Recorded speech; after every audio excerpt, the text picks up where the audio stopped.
Hello and welcome to the Futro Hidden Movie Gems podcast. I am your host, Ty Christensen. Bathsheba! By the power of God, I condemn you back to hell! You forgot to add in her scream. And we've got Jordan Christensen. I can hear you breathing. And we've got Clinton Westover, Dr. Westover. Hey, y'all. Happy to be here. Yeah, Ty, you took the best quote in the movie. I'm so mad. Of course I did, dude. Of course I did. Yeah, did my best Patrick Wilson impression. Guys, we are discussing The Conjuring. Ooh. So it came out in 2013, directed by James Wan. It was written by Chad Hayes and Carrie W. Hayes. And it stars Patrick Wilson, Vera Farmiga, Lily Taylor, Ron Livingston, Shanley Caswell, Haley McFarland, Joey King, Mackenzie Foy, Kaylee Beavers, Shannon Lorraine Huck, Warren, and a few others. Yeah, she's gorgeous.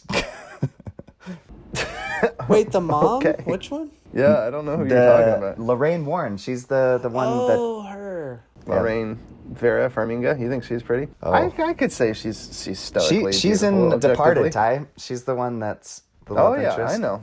Yeah, Yep. I'm well versed in many movies.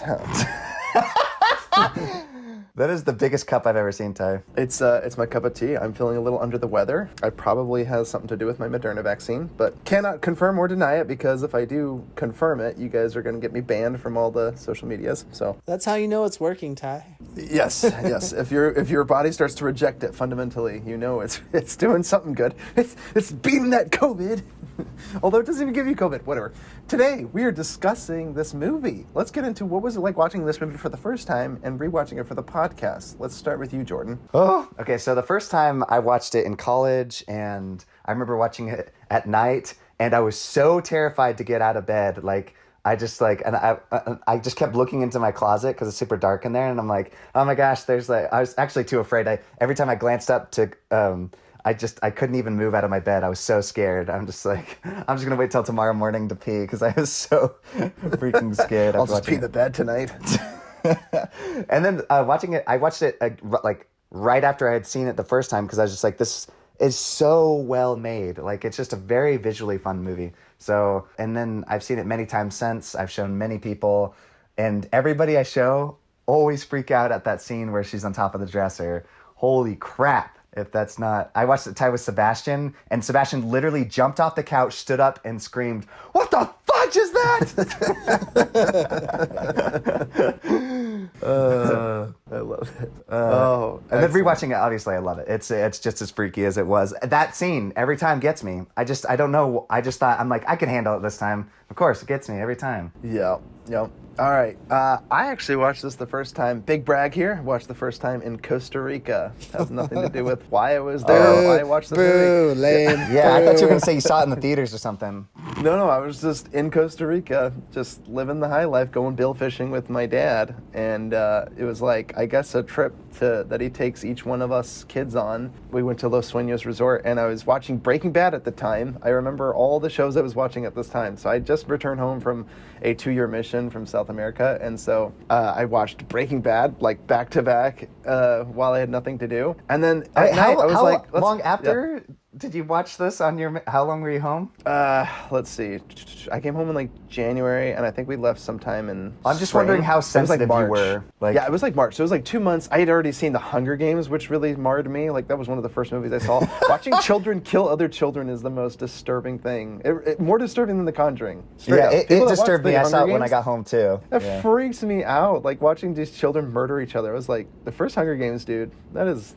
Not a single other Hunger Games film I liked, but that first one I really do like. Yeah. Ty, do you know, right when I got home from Argentina for my mission, Clinton showed me What Lies Beneath. Oh my gosh, that one shook me to the bone. Is that the one in Paris where they have all the people below? Or that's As Above, So Below? No. What's What Lies Beneath? What Lies Beneath? That's the Harrison Ford one. Yeah. Where she's talking with Ouija boards, and she's talking to the spirits. And then seriously, Ty, that night I was praying. I was like, thank you for not letting me see any evil spirits. And then my roommate saw me get up and go to the bathroom, and he hid in my bed. And then I walk into my room, and I see this dark figure on my bed, and I just take out my contacts, so everything's blurry and I can't see.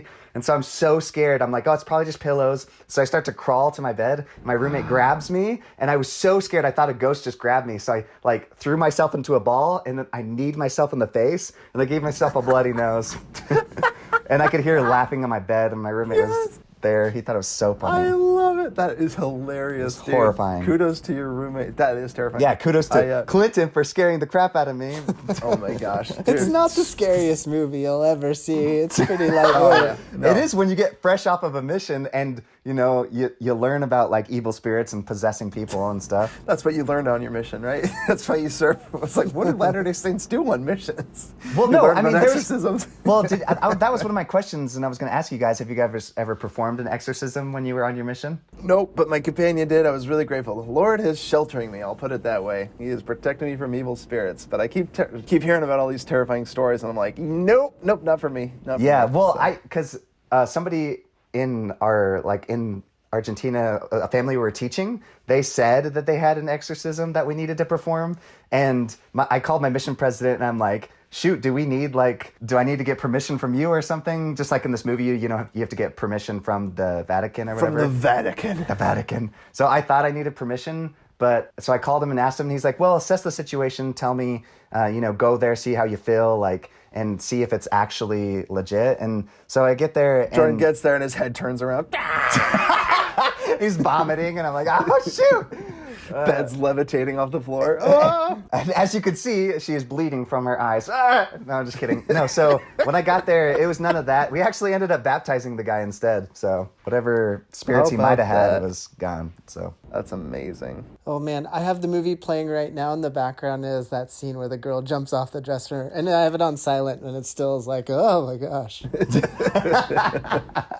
Clinton, what was it like watching this? Oh, and then rewatching it. I enjoyed it. It's fun to see James Wan. I think he's a pretty skillful director. Oh, And, yes. I enjoy watching families get terrorized by demons because I care about the family. Unlike these teen horror movies where I'm rooting for the monster entity or demon to kill murder them off. all these horny teens. So that's always fun. So, how about you, Clinton? What was it like watching it for the first time or rewatching it for the podcast? I think Actively watching it for the podcast. yeah, I think Jordan was the one that introduced me to this one. Pretty sure. Yeah, I watched it, and we were watching it. I was like, this might be like one of my favorite movies ever because it's like, it's so terrifying, so well done, and it just throws you off balance the whole movie. Just the way they film things, like that one like music box where you're like looking for over your shoulder, and then all of a sudden she's somewhere else. Like, it just throws you. You never, like, I don't know. It's almost like you're watching a magician's hand, and then, like, all of a sudden, like, rabbits coming from somewhere you weren't expecting. And then he's like ready to pull it out of his hat, and so he pulls it out of here. Right. actually, the rabbit's right on top of you. Rabbits right on top. Like Yeah, that. I've tried watching it with Alex. Like, I tried watching with people, and nobody can handle it. Like, I tried watching with my parents, and everyone bails after, like, 10 minutes. It's just too terrifying. I have a good story about this. So, Kevin, if you're listening on the pod, dude, you're a man. You're a manly man. But when we tried to watch this movie, I saw Oh, yes. the courage of men fail. Let's Yes, just put it I was that way. there. He was blubbering and said, I do not want to watch this. I do not want to watch this. I do not want to watch this. I do not want to watch this. And he was blubbering and whispering to his wife, and they got up and left the movie. So, much to his wife's dismay, because I think she thoroughly was mad, enjoying yeah. it. She was very mad at him, and he could not handle it because he was too scared of the movie, which was... So I literally had a friend leave the movie cowering in fear, to put in perspective. This movie, I gotta be honest, I am a really desensitized man. Me too. I find it scary. But I do not... I actually, believe it or not, Babadook scared me more than The Conjuring did. Really? Yes, I felt more weight in the in the Babadook. It was more unsettling than The Conjuring was, because The Conjuring reminded me almost too much of Poltergeist, and I love like the Poltergeist. Poltergeist. Yeah. Yeah, and it doesn't leave me with such a crummy feeling. Now this one's obviously more grisly and more haunting than Poltergeist, but Well, this one even does have then- a happy or ending. Yeah. Well, I mean, Yeah. Babadook kind of does, I guess. Yeah, Babadook is a really impressive movie, and I'm excited to talk about that sometime. We'll do that on another episode. But I really did enjoy this movie and watching it again. So we're going to get into two of our favorite things about this movie. Why don't you start us off, Clinton? Two of your favorite things from The Conjuring. Oh man, there's so many good things. Yeah, there's so many good things. Oh, well, I think I like how they have the less is more approach. Rather Yes. than having like a creepy doll running around that you see all the time, you have like crayon drawings all over the walls, and then like a crayon roll out from behind the door. Like, I love that, because then they let your imagination fill it in, because your imagination is much more terrifying than anything any filmmaker can do, honestly. So I love that. I think the way they film the movie is really beautiful. Like, I love all the dark colors and the camera angles where there's it's like someone's watching you the whole time, and also like how I was talking about before, how you just feel thrown off balance. They do that with the camera angles as well as just the setup of the shot. I don't know. It's just a really cool film. Well, and he hits you, like you said, when you least expect it. Like, you know, the whole bunny joke we made a minute ago. But I'm just thinking, like, 2 seconds earlier, the girl's, like, hanging up laundry, and they're, like, everything's lighthearted. And all of a sudden, the wind comes, it blows one of the things off, and then, boom, a figure of, a person in that sheet. Like, that just, and then it just, your heart drops. It's such... And it's so many things that you could be like, did I just see that? Yeah, it happens so quick. Yeah, and the whole thing is like it. that, where it's like you have stuff that happens in your life and you just explain it away. Like, oh, what was that noise? What was that? Like, oh yeah. But in this movie, they like take advantage of that. We're like, was that real? Am I going crazy? Like, did anyone else see that? Am I asleep? Yes. Like seeing a woman just, standing outside the window and just moving really quick. You're just like, oh shoot. Was that her or was that Bathsheba? Yeah. I like that. So, how about you, Jordan? Two of your favorite things? Oh boy. Like Clinton said, there's so many good things about this. I guess I'd have to go with some of the coolest props. Like, I was going to say props to him, but seriously, that whole room full of things like inside the Warrens' house, which, by the way, I would never in a million years have a room. I don't care. Have it in a storage facility somewhere far away. But, hey, Jordan, you can't just burn all that stuff, Jordan, because they don't inhabit. Evil spirits don't inhabit objects. They're just true. representations. They want to inhabit you. Because it's all based on Catholicism. I was talking to a Catholic about this stuff, and they said it's not... what's it called when like demons? It's not possession. It's called an infestation, where a demon actually like becomes linked to an object. Like that's part of their religion, which I thought was pretty interesting. Yeah. Infestation.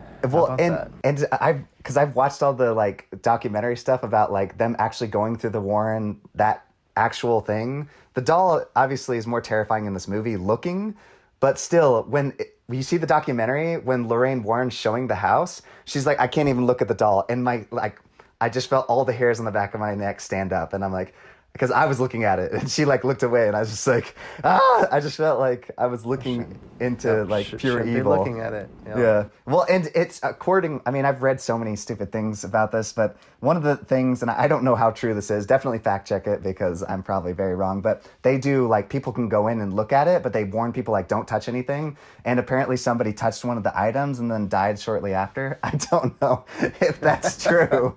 But I'm going to call bullshit on that.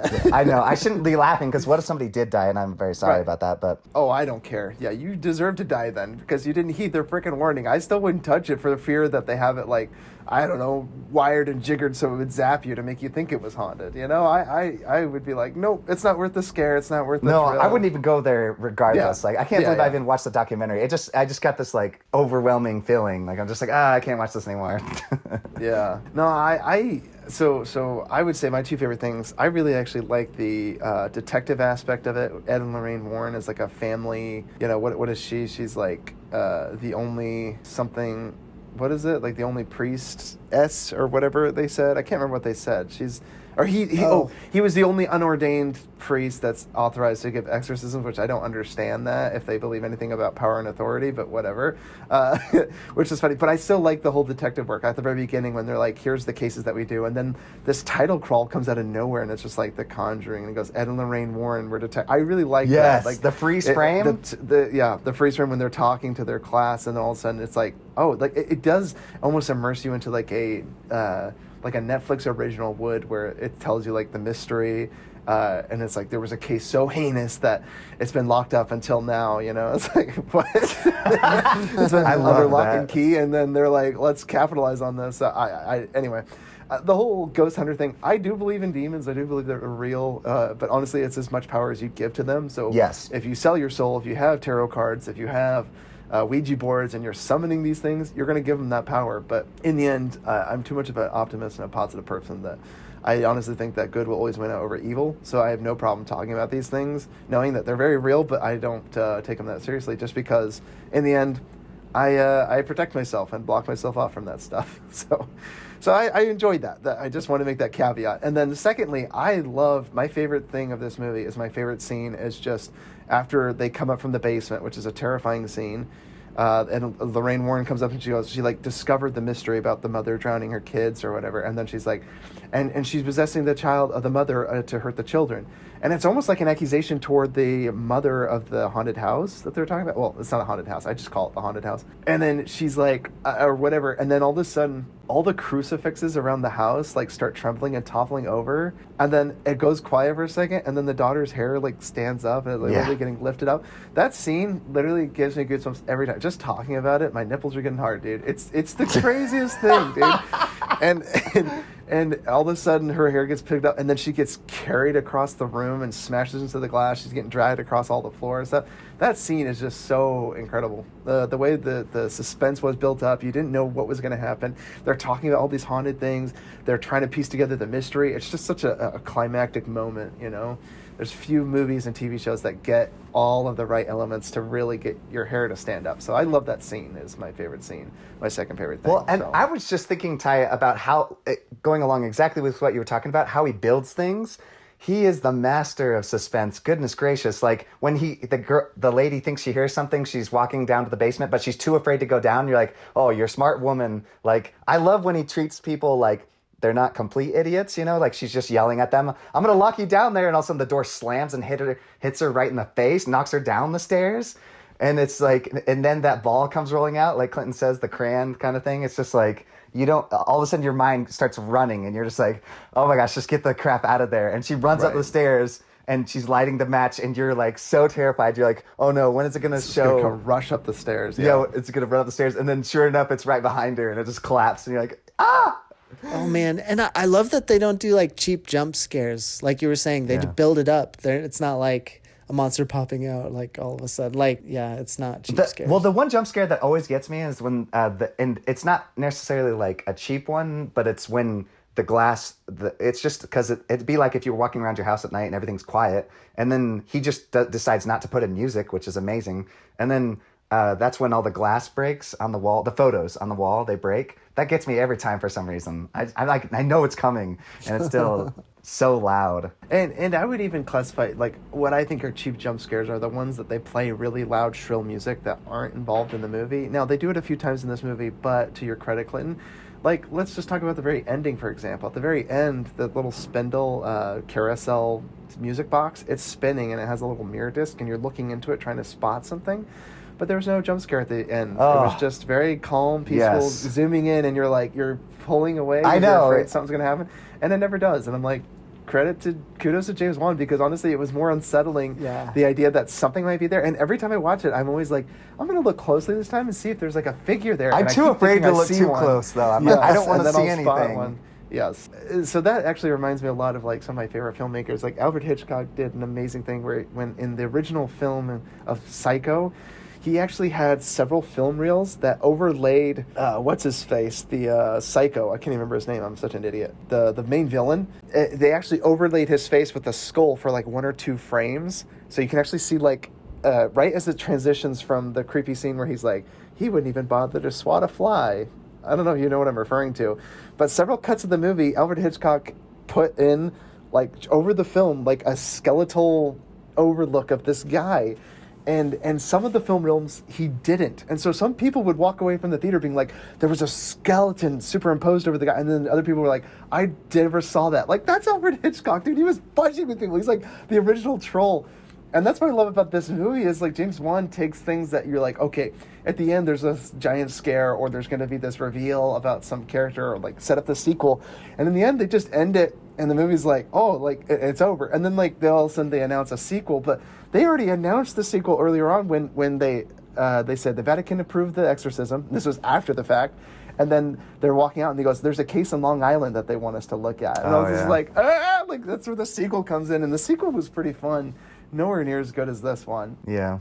And then I'm excited to see the third one. I heard that it got like 58% from critics and then like 70 or 80% for audiences. So I'm worried it went a little heavy on the cheap scares. Watching the trailer, watching a severed head floating in a waterbed, holy crap! Like I'm down for that. So I definitely want to watch the third one now. I've been pretty into the Annabelle movies. I've been trying to catch up on those ones.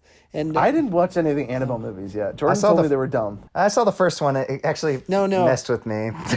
That one freaked me out. It messed with you. Oh, so it was scary. So you're saying it's too scary. The Annabelle, like, revisited or whatever. The second Annabelle movie is so good. Rebirth. Revelations. Are you talking about Creation? Annabelle Creation. Yes, that one is so good. It's not as good as The Conjuring, but I think in the series, that one's the second best. Yeah, I've heard because let me see who directed that one. Yeah, it's like these girls in an orphanage, and the doll like messes with them. It's awesome. What about the Nun? Did anyone watch that? Nope. I think I didn't watch that one either. But there's a whole James Wan, connected cinematic universe, I guess. The Nun sounded too much like what's that other one where like sounded too much like Can't You See This Woman's a Nun? Like the astral projection one.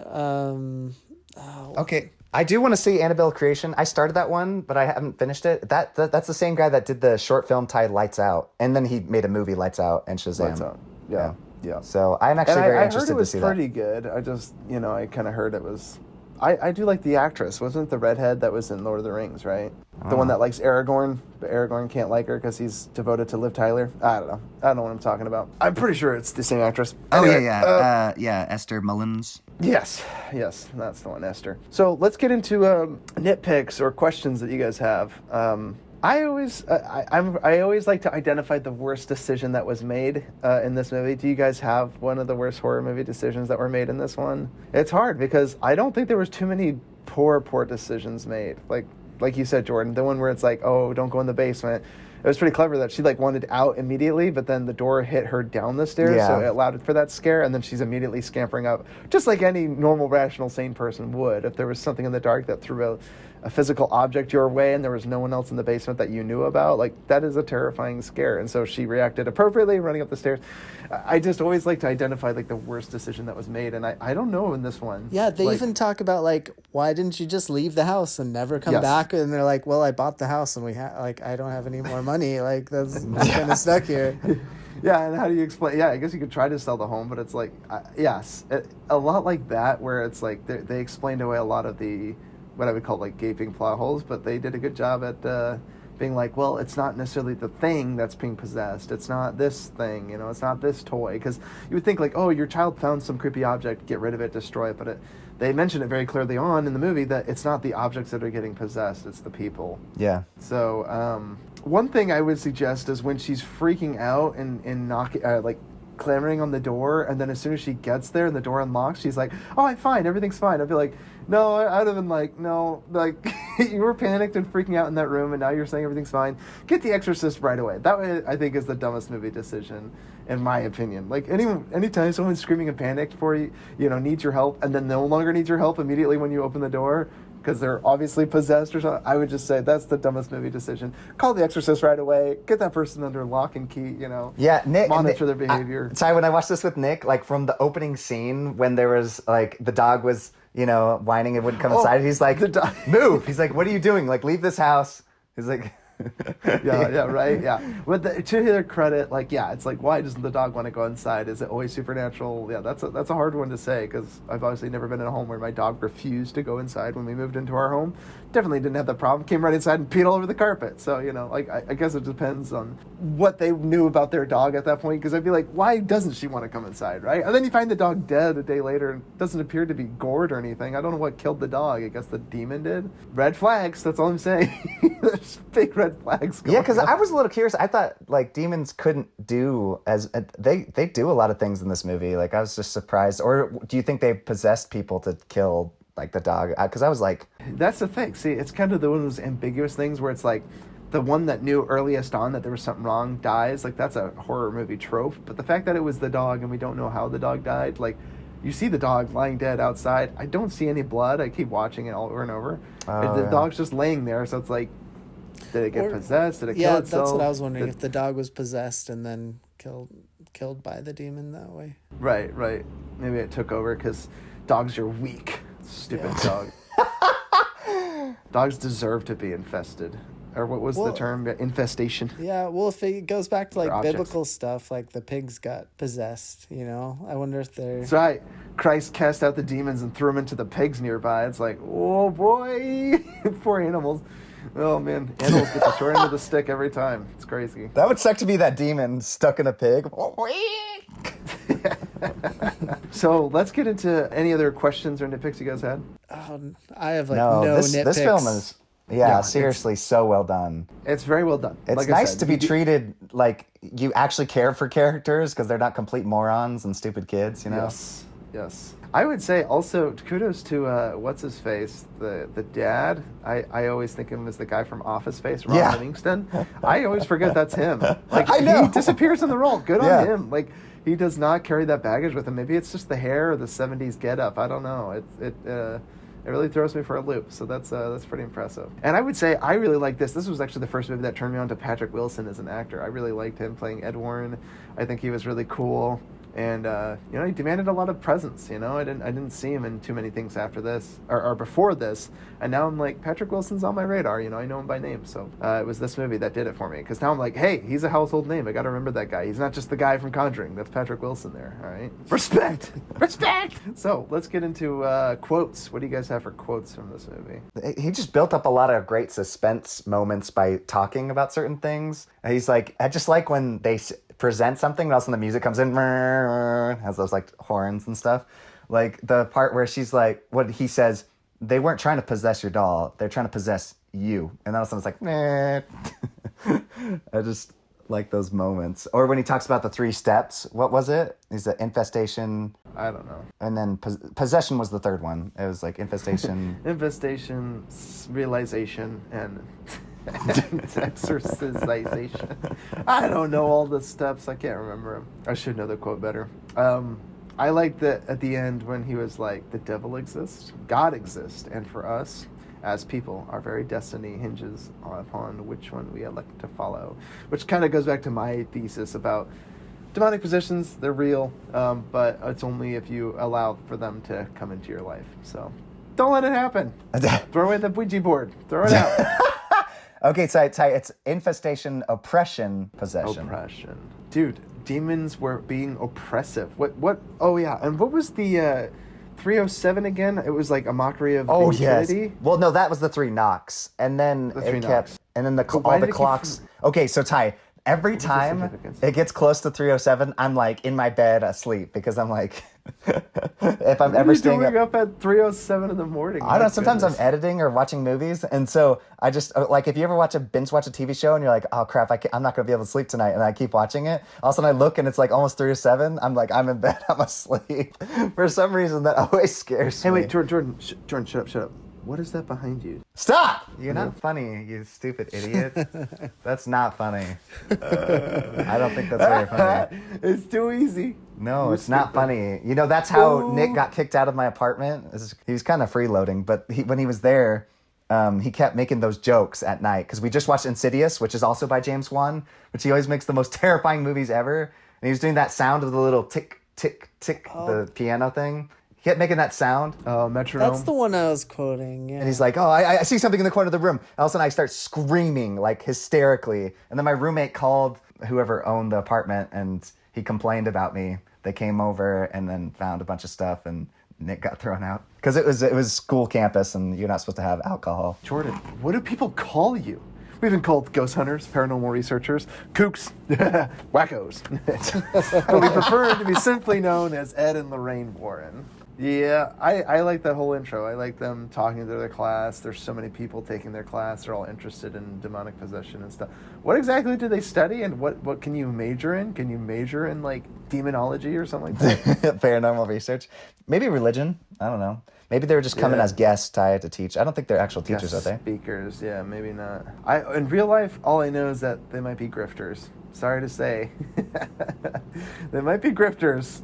Just from what I've seen, I remember looking up after the Long Island one, because the movie got a little bit more fantastic than this one. I was like, because they mentioned like photo evidence and all that stuff. And then you look at the pictures and you're like, the movie played it up a little bit. Let's just put it that way. Like, the real photos certainly aren't as terrifying as the movie did. They did a good job in the movie because it definitely instilled fear. But I'm just saying, like, I do like to verify and fact check. I'm like, how real is this? And then it's like, turns out not at all.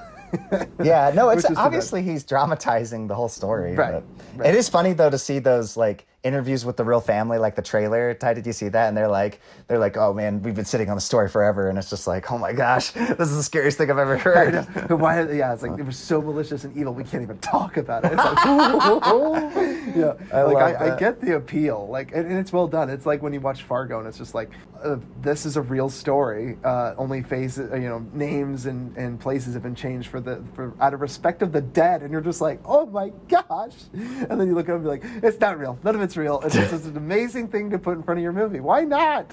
Why don't more people do that based on a true story? Based on the title of a true story, Like, it doesn't have to be true at all. You can claim based on a true story. Okay, Ty, so my question is... There were two people named Ed and Lorraine Warren. Do we think this is the best, let's see, possession James movie? Wan movie? Oh, I was going to say James Wan. Maybe James Wan, yeah. Because it's Insidious, Insidious, this movie, and Saw. I don't know which one I like best. I think Conjuring, and then I think Insidious. Yeah, that's really over my Saw? order I thought too. you would be a Saw head, Jordan. I'm I surprised. love his Saw. Are you kidding me? I love his Saw movie, but that's third. Sorry. Yeah, I'm with Really? you. Over that first one? Because I remember in high school, we didn't know anything. Well, Conjuring wasn't out at the time, but you showed me Saw plenty of times, and you played the music, and I know the whole soundtrack by heart, the whole Saw movie soundtrack. It's just so funny. Like, all of your high school existence revolved around Saw, dude. You literally made The Mormon Capturing, which is about a bunch of Saw contraptions of breaking the word of wisdom and commandments or something like that based on the Saw Jigsaw Killer. So I just thought that was really funny. That was a big deal in high school, it's the Saw movies. Yeah. But Right. But now it's like, I've grown, I've matured. I think that Conjuring is the best. Yeah, I would say I get the most enjoyment out of The Conjuring. I think it's a great movie. And to this date, I have not seen all of Insidious. I've seen Insidious 2 and Insidious 3, but I have not yet finished the first one, even though I know... first one's good. I know it's good. I've heard it's good. And for some reason, it just keeps escaping me to watch it. I'm like, I get with a group of friends, we all just watched it last week, and then might have to do it on the later. pod or something. It's a fun one. I like James Wan. And in fact, I know most of the scares in it. I watched most of it, in an apartment with a bunch of other Have you seen ladies. it, Quentin? Which one? Are you a fan of Insidious? Oh yeah, I loved Insidious. I thought Insidious 2 was really good too. I really like that. 2 was wild because, did you like it 3? refers so much to the first one, and I hadn't seen the first one. 3, was that the one where it goes back to the old lady's history? Yes, Yeah. and the girl in the broken legs or something like Yeah, that, or the wheelchair. yeah, that one was good. I like that one. Yeah, good. I like that one. I like First the was first fine. and I'd say the first, third, and then second is my opinion. But First, third, and second. First How about one was that? really good. Yeah, the old one. What else does that, Jordan? Is that... what other movie does that trilogy where it's first, third? have you seen the I fourth don't one know yet? too many that do the first better than the third. Like, I would say Mission Impossible, the third one's my favorite.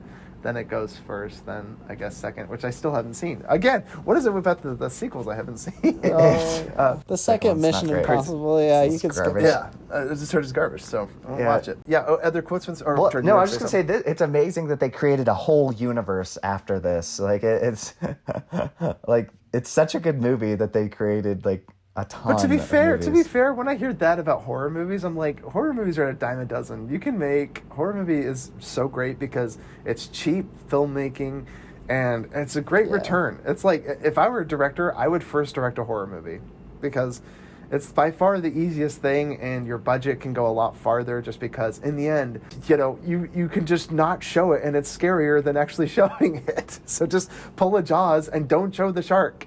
Don't show it until the very end if you have to. Don't show your monster. James Wan, throw a ball across the room. Oh, that's terrifying, and it's like you didn't have to pay for any special effects or anything. And then when you see the monster, it's never as terrifying unless you use stop motion animation. That shiz is terrifying. I hate stop motion animation.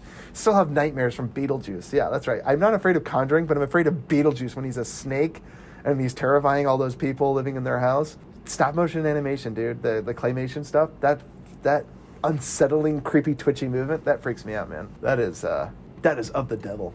Claymation is of the devil. That is not. Oh my gosh. That is my hot take. That is my hot take. Oh my Claymation gosh. is I of the love devil. Ray Harryhausen's work. Are you kidding me? He did I have Clash no of the idea who Ray Titans. Harryhausen's. Oh, and The yeah, old he one, did all yeah. the stop motion. Yeah, with all the Yeah. Actually, animals. that was pretty disturbing. Medusa. She freaked the crap out of me. Yeah, it's scary, right? It's all that creepy movement. That dude. messed The that creepy- messed with me as a yeah. kid. Dude, it's Beetlejuice's face when he's transformed into the snake with the slit eyes. It's terrifying. It was terrifying. Yeah, I remember warning. Mom wanted to watch Cameron and Grant. They wanted to watch Beetlejuice, and I was like, "Trust me, Cameron and Grant will have nightmares." And she's like, "Oh, but it's like a comedy." I'm like, "Kinda." It's kind of a comedy. And after we're watching it, and what's her name? Viola Davis. Or wait, is it Viola Davis? Right? Is that the actress? It's Alec Baldwin and Viola Davis, I think. I don't even know who I'm talking about. I don't know her No. name. Yeah. That's gonna bother me. The I'll lady say that it. looks like Mom? Is that who you're She talking looks about? way so much like Mom. Yes, Gina Davis. Gina Viola Davis. Davis. I don't know who Viola Davis Oh, is. yeah. Gina Davis. Yes, that actress. When she's hanging herself in the closet and then drops her eyes and her eyeballs fall, or she like pulls off the skin of her face and there's muscles and membrane and all that stuff is terrifying. It scares the shit out of children. Beetlejuice is more of a horror movie for children. That's and just it's Tim only Burton, funny for dude. He's adults. crazy. Yes, he is. He is crazy. Kudos to him because that's the only good movie I think I like of Tim Burton. What? That's the only Big movie I like Fish? of his. Or Big Eyes? Have you Big seen either Fish one of I those? did like. I loved Big Fish when it was in Thank the you. theater. I thought it was the best. I've watched it since. It doesn't hold up as well. That's for good. sure. It's still good. It just doesn't hold up as well. Oh, jeez. You didn't like so- Coraline? I watched some of Coraline. I didn't watch it all, but again, he takes so much credit for the what's it called, Nightmare on Elm or Nightmare Before Christmas.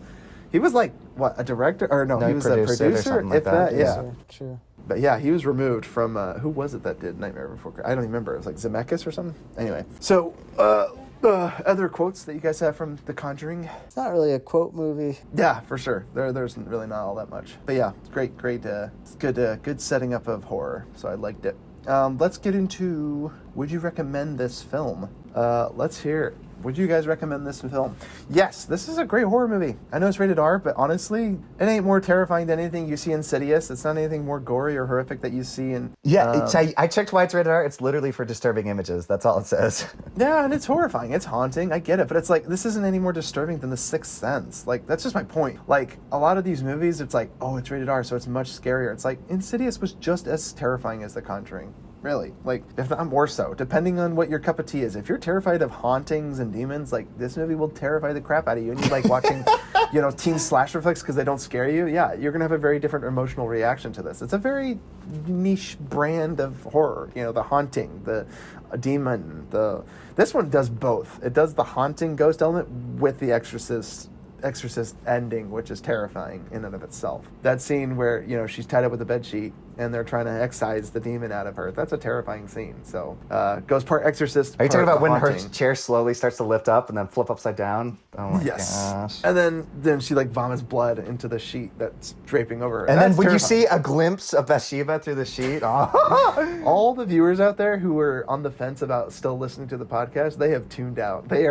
have turned this off. As we described it, I'm getting goosebumps just describing it. It's terrifying. No, So it's still the most. I was going to ask what you guys thought was the freakiest part in this movie. It has to be the lady on top of the book, on top of the dresser. That gets me until she jumps down. It makes me laugh a little bit. I'm not gonna lie. Oh, Her really? up there scared me, but when she like leaps down, I just kind of wish you quick cut. Because watching her do some acrobatic, I'm like, there had to be a stunt person in makeup jumping off of a dresser. That I freaked. don't know why. It I'm, doesn't. Yeah, it doesn't. I'm surprised get me it didn't, that freaked me out, dude. Oh my gosh, you're Yeah, crazy. seeing her up there, that was a great reveal. Like seeing her on the top there, but for some reason, just the way they staged her jumping down, it kind of made me laugh. I don't know why. It just doesn't get me. Like watching someone like jump down. I don't know. It's just Yeah, I thought her like having that match and lighting it over and over again, like staring into the darkness, and then like a little clap from behind, and it goes dark, and she's locked in and she can't get out.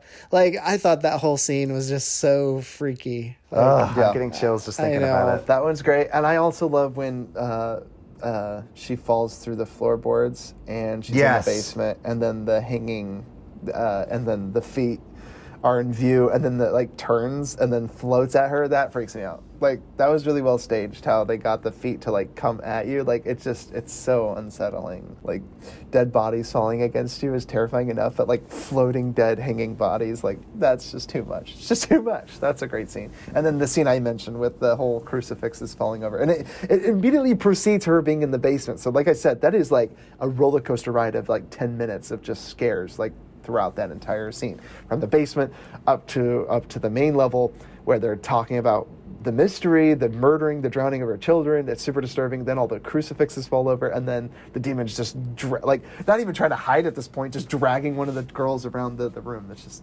just so beautiful. I love the reaction to the priest watching the footage, and he's just like, "Oh my gosh."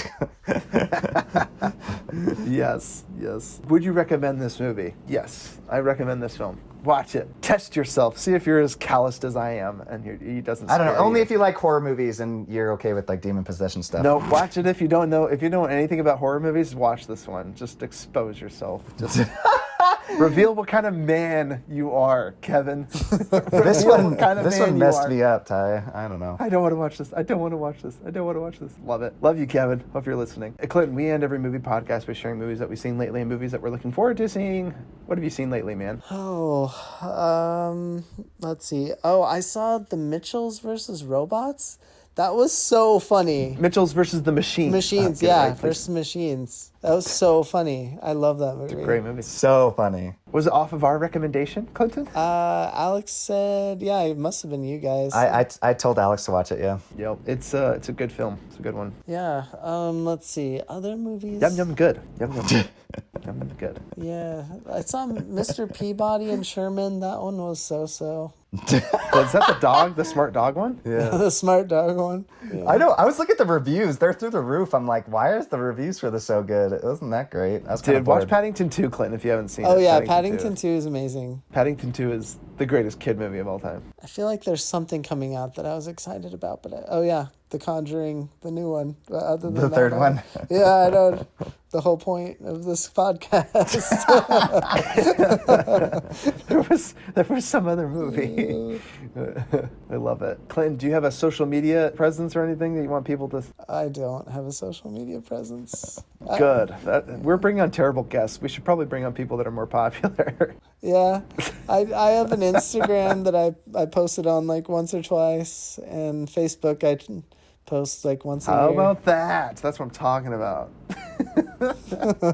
Love it. Good night. Love you guys. Night. All right. Jordan, do you want to share what you've seen lately? All right. So Share what you've seen lately. I've started like so many different shows and movies with Tatiana, but we never got through like any of them. I started About Time. We watched an hour. We loved it, but it was getting late, so we're gonna finish it later. And then we started Chernobyl, also really good, but we didn't finish that one. And then we started Downton Abbey. Didn't finish that one, but it's really good. Last night, though, however, I did finish and I watched Eastern Promises. Oh my gosh, Ty, I cannot wait to do that one on the pod, dude. Viggo Mortensen, right? Yeah, Viggo Mortensen, but it's another David Cronenberg. I love Cronenberg, dude. As long as it's better than A History of Violence, which I feel bad. No, if I you don't love like. History of Violence. Oh, get out of here, dude. We're doing It's that one good, but eventually. it's not as good as I was So hoping. good. So But good.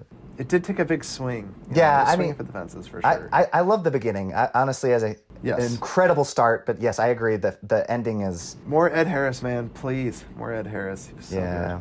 good. That villain at the beginning. Oh. Yeah. And then yeah, he's freaky. He is ugh. And then I also watched an amazing documentary called Indie Game the Movie, and then I watched the sequel to it. Sequel's all right. I mean, it's fun to see their lives after, but holy cow, I can't wait to do that documentary on the pod because YMS recommended it. I watched it, loved it.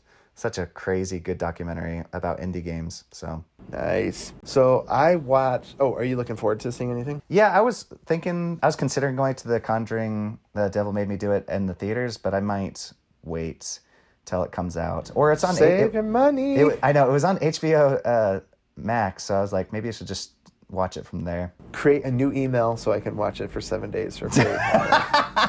So we can both watch it.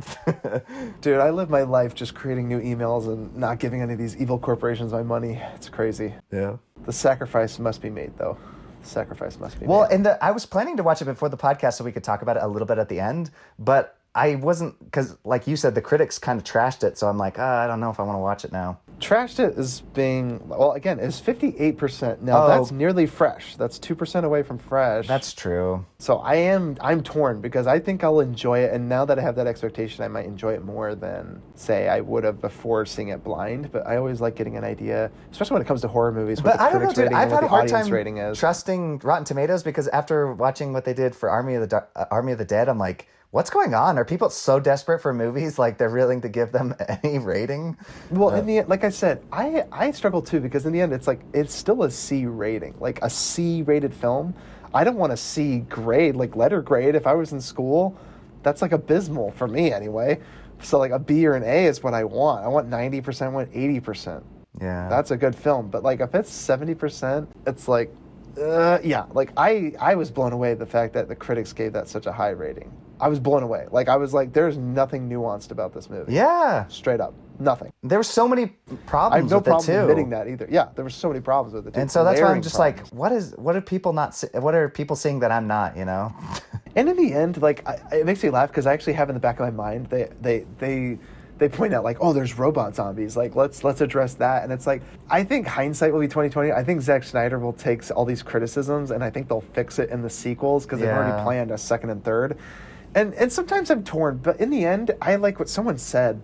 Someone said, like, when it comes to Marvel movies, you shouldn't have to read an entire book before you go into a movie. You should be able to be entertained, whoever you are, regardless of what you've seen before this and prior to this. So I like that. Army of the Dead. No, we need to stop talking about Army of the Dead. We always talk about what about this. the movies I've seen? I've got 4 movies. I got 4 minutes. I got to talk about what I've seen. I never get to talk about. Yeah, no, I'm saying talk about what you've seen, but you keep talking about Army of the Dead, and we're past this. Yeah, but I added new insight. Like, what I'm saying is they're going to try to fix the sequel. Their sequels are going to try to repair the first movie. And in the end, each film should be allowed to stand on its own, and it doesn't. So, nice work, Zack Snyder. Nice work.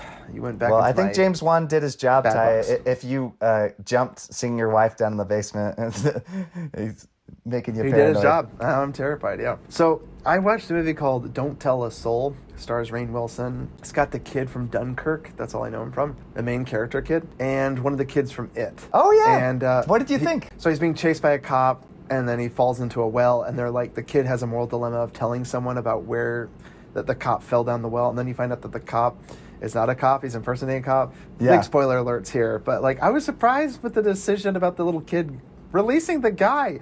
He found out that he murdered his wife and his kids. Why on earth would you ever believe someone that murdered their wife and children?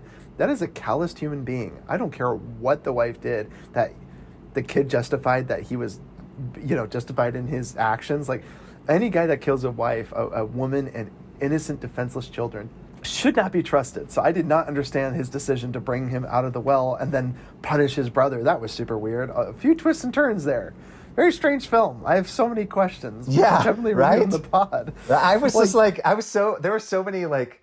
You want to talk about bad horror movie decisions? This movie wasn't a horror movie, but there were some bad decisions. Let's just put it that way. Well, but at first it's like, ooh, the brother's evil, like for leaving an innocent man in this pit. Yes. And then you find out he's not innocent. Yeah, that was a great twist. But then it's like, what do they do afterwards? He still goes back and releases him. I thought it would have been better if the brother never found out, but then found out after he released him. It could have been a different film, Because his moral conscience was like, oh, there's this innocent man in the well, and then he releases him out, and then he finds out that he was a killer. Yeah.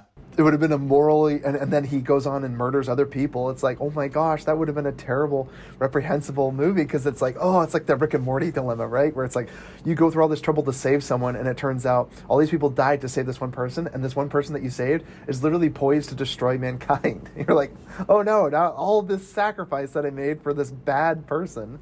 I just love that. I love those moral dilemma, and I think that the movie could have gone that route, but they didn't. I watched another movie called The Road, speaking of Viggo Mortensen. Yeah. The most punishing movie of all time. Yes. Is that the Crazy gosh. Cannibal group? Yeah, it's kind of like Book of Eli meets like I don't know, Walking Dead or something like that. It's just the most punishing movie ever. I was like, after 5 seconds after the credits start rolling, Guy Pearce's children smack their lips and say, "This new boy sure looks tasty." I guarantee that's how the movie ends, dude. Because like, Viggo Mortensen dies and he's like, "Take my son," or whatever. You know, he's dead, and then the boy joins this Guy Pearce's family, and I'm like, there's no way they didn't start cannibalizing that kid. Anyway, that movie is so punishing. You watch the whole movie and you're like, could anything good come out of this? That's what I kept watching it for, was for the good ending. It's not. I mean, it's like marginally better. It's a marginally good ending, but the whole movie is so punishing. Now I understand it is the least rewatchable movie of all time. Hands down. That is canon. That's my hot take on this episode, is The Road is the least rewatchable movie of all time. So anyway, thank you everybody for tuning in. This is Futro Hidden Movie Gems. Leave us an email, futromovies@gmail.com. If you like a movie, if you want us to review a movie for us to watch or review on the podcast, let us know. And if you have a take, or we talked about a movie and then you didn't like how we talked about it, or you have questions, email us and leave us a review on all the social media. Check us out on Spotify, YouTube. Like, follow, share, subscribe. Check us out on Patreon, everything. This is Futro Hidden Movie Gems signing out. Peace. Bye. Bathsheba!